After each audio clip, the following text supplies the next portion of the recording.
Thank you very much. I hope you can actually see something of the pictures there, but I'll bolt through this.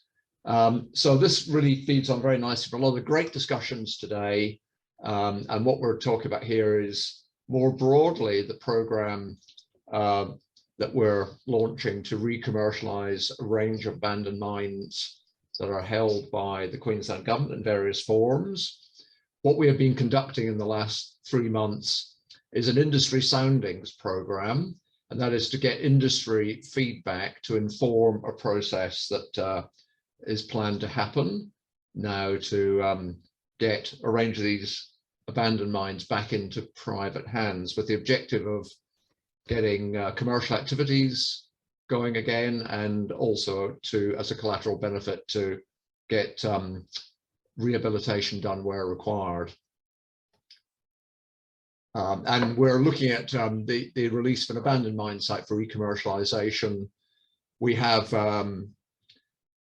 we've selected restricted area 442 as the pilot program, and that's right in the heart of the country that we've been talking about today. This includes the Wolfram Camp and Bamford Hill sites, which is going to be run as a pilot program. What we have been doing is compiling industry feedback through a market sounding exercise to look at the commercial viability for re-commercialising RE442. So in this sort of exercise, I've been really working on behalf of industry to collect feedback on how best to do this, to take back to the Department of Resources. We're expecting that this pilot program will then feed into recommendations for a framework to release the restricted area 442 for a potential release to market in mid-2022. So this is the area we're talking about, outlined in blue. Depending on what scale you're looking at this, it's probably going to be quite hard to see, but it's a substantial piece of land. It's currently being managed by the Abandoned Mines Unit of the Department of Resources. Sorry, Jonathan, your screen's not changing for us. You'll have to manually just, if you come out of slide mode maybe, and just click on each slide as you're ready to go. Oh, okay, that's not helpful. No, I hadn't realized until you'd started talking about the blue area. So, okay. So if you just share your screen, but don't go into slide mode, and just advance from each slide to slide manually. Yeah. Okay. Thank you. No worries. What are you seeing now? I'm seeing slide 3. Slide 3. Restricted area 442. That's it. So that's the area of interest here. And okay, so as I said, this is the area we're talking about. Substantial piece of land being currently managed by the Abandoned Mines Unit. And the exercise that we're undertaking at the moment is better understand the industry view on the challenges and opportunities for re-commercialisation, and looking for a tender release exercise in June 2022 if all goes well. I'm hoping that's scrolled down for you. That zooms in a little bit. I won't dwell on that one. It's just a zoom in on the site. What are the attractions of this site? It's actually got substantial exploration potential. It had a declared resource on it under NI 43-101 protocols, which is out of date, but could probably be readily re-established. It's got a substantial processing plant and associated infrastructure.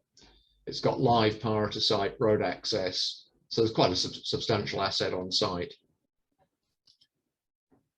The deposit, the main deposit at Wolfram Camp and at Bamford Hill, are closely associated with the interactions between the Kennedy igneous granites and the Hodgkinson formations. So there's some quite clear sort of frameworks for exploration there. And then just this is the exercise we've been going through in discussions with industry. And these are the questions that the department was asking to try and guide the re-commercialisation. And that was, what challenges will they face that could derail any re-commercialisation? So what are the hurdles that need to be overcome in getting these projects back into private hands? And then looking at these projects, what are the risks that need to be assessed? So these are questions we've been taking to industry. And obviously a major one is that this is an abandoned site of former mining with significant disturbance. And how do we manage past environmental liabilities and exposures is a major issue. How can we allocate liability for past disturbance between any new operator, and how are they quarantined from past environmental disturbance? What conditions or incentives would be required to de-risk the project and incentivize a re-commercialisation? And the department has been willing to consider providing various incentives. Risks that parties that are coming in would actually accept, and factors that might incentivize parties to come in. In going into any process, we're looking for a fair, transparent and equitable process. And then what else can government do to maximize the chance of achieving what are sort of collateral objectives of getting a viable commercial activity going again, but also getting us a better environmental outcome for the site. And then what recommendations would industry put forward on what sort of process is likely to be effective in a re-commercialisation? Now, we've actually completed this sounding process. It's been, I think, very effective. We've conducted altogether 21 industry soundings from a broad range of very informed parties, and everyone's been extremely helpful and willing to share ideas. So we've got a lot of very valuable input from all of that, and that's now actually gone forward in a draft report to the department. And what happens now? So I'm expecting in the next few weeks that we will be able to come back to all of the participants in the sounding process, and hopefully more broadly to share what the results were of the soundings. And I can say there was a lot of very valuable thoughts about how to manage risk, particularly environmental risks, how to provide incentives to encourage activity on the site, and how to actually do the re-commercialisation. So there were some very good ideas came forward. They're all very logical. I think I'm speaking here maybe as from the industry perspective. I think the response so far from the department has been very good. And I believe in all of that, there's actually going to be some very good thinking about how to get these sort of projects back into private hands in an orderly manner with risk shared in a very nice way. What we expect to happen now is that there'll be discussions within the department about these soundings. We'll discuss options to do a re-commercialisation. We will look at incentives and risk sharing mechanisms. And if all that travels cleanly through government, then the intention at this point in time is to have a market release of RA442 by the middle of this year.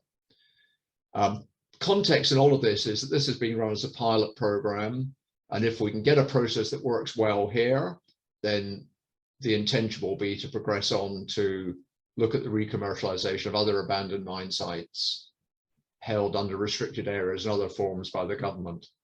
Still keen to get feedback.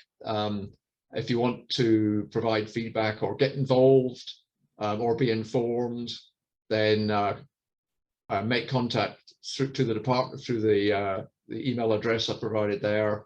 You've also got my email address, I think, through the invite to this session, and very happy if you want to drop me a line about all of this. But as I said, in the short term, you should get some feedback in terms of, we'll provide feedback in terms of what these soundings came up with. We'll be able to provide more information on the timeline for all of this.